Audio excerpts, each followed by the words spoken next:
So this is lesson 3.9, elementary algebra, and this one is called applications. That's a fancy word for saying story problems. So what we're going to do here is down at the bottom of page 215, it gives you a phrase, blueprint for problem solving. And these problems are going to involve systems of equations, just like you did in the last couple lessons here. Alright, so let's just go ahead and look at example 1, and it's talking about numbers, and it says one number, and this is nice about this is we can call our numbers x and y, because there's two numbers there. It says find the two numbers. We're going to call them x and y. Because we're doing systems of equations and elimination, we can do that. So one number is 2 more than 5 times another. So one number is 2 more than 5 times another. So let's call this one number, and let's call this our other number.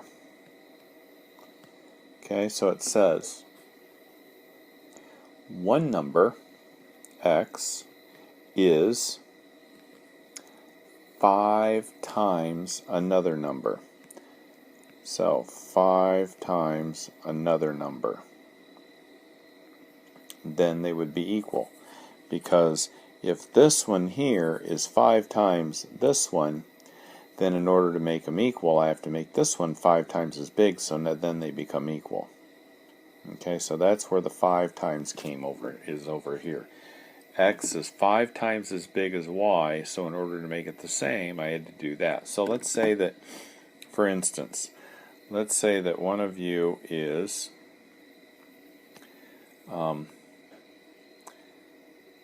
6 inches tall, and the other one is 30 inches tall. Okay, so you're like a giant. So there's one of you, and there's the other one. Okay, make them 2 girls. And this girl is 30 inches tall. So this one is 5 times the size of this one. So in order to make that one the same height, we'd have to take 6 times 5. And then they'd both be 30 inches. So because this one's 5 times taller, in order to make them equal, I have to make this one 5 times taller. So that's what I did here. This one was 5 times as much, and 5 times as much as this one. So in order to make them equal, I had to multiply the smaller one times 5. Okay, let's get rid of my really rude drawing before somebody sees it. Alright, so there's one equation, x equals 5y, but it doesn't just say that. It says one number is 2 more than 5 times another. So this number here is not only 5 times bigger than this number, it's also 5 times bigger plus 2. So again, in order to make them equal, I have to add 2 over here. So not only did I multiply it by 5 to get it to be equal, I had to add 2 to that number as well. Alright, so that's all I have. The only other thing that it says is if we add the two numbers together, we get 20. So there are my 2 equations there. So I already said that x equals that. So now instead of using an x, I'm going to put 5y plus 2 in for my x, and then this y is this one here. So this one and this one is 6y plus 2 equals 20. Subtract 2, we have 6y equals 18. Divide by 6, y equals 18 over 6, or free. Okay, and then the other number, I'm just going to take this 3 here and put it in here and find out what I have to add to 3 to get 20, and that other number is 17. Okay, so one of the numbers is 3, and one of the numbers is 17. And that's it for example 1. Okay, so example 2 is an interest problem. Mr. Hicks had $15,000 to invest. Okay, $15,000. He invested part at 6% and the rest at 7%. So the part we'll call X is the part, and we'll call Y is the rest. Okay, so the part is the first amount that he invested, and the Y is the second amount. So if we took the amount he invested, part of it, and then we took the rest of it, and we added them up, we'd get $15,000, right? We just took and invested part of the money and then the rest of the money. So there is our first equation.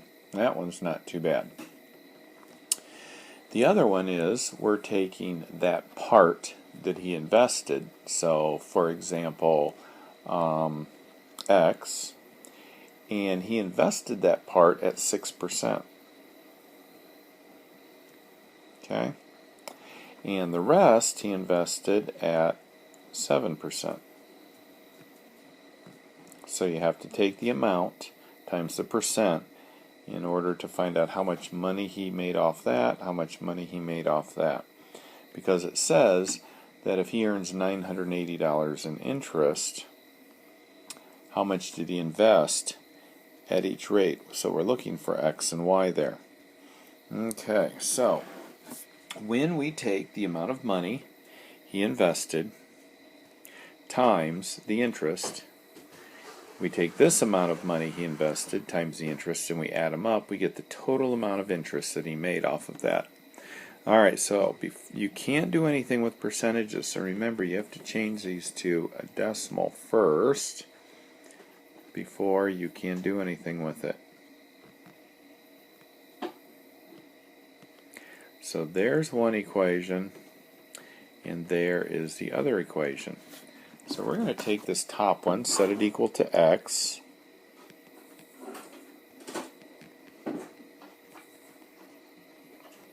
Okay, and then whenever we see an X down here, we're going to put 15,000 minus Y in its place. Okay, whoops, got rid of too much. Let's go ahead and solve this then. So what I'm going to do here is I am going to take this equation and save it and get rid of the rest of it so we have some room to do this problem. Alright, so we are going to put this here, 15,000 minus Y, in for this X right here, since it says X equals that. So we're going to put that right there. So it's going to be 0.06 times 15,000 minus Y that we put in for X.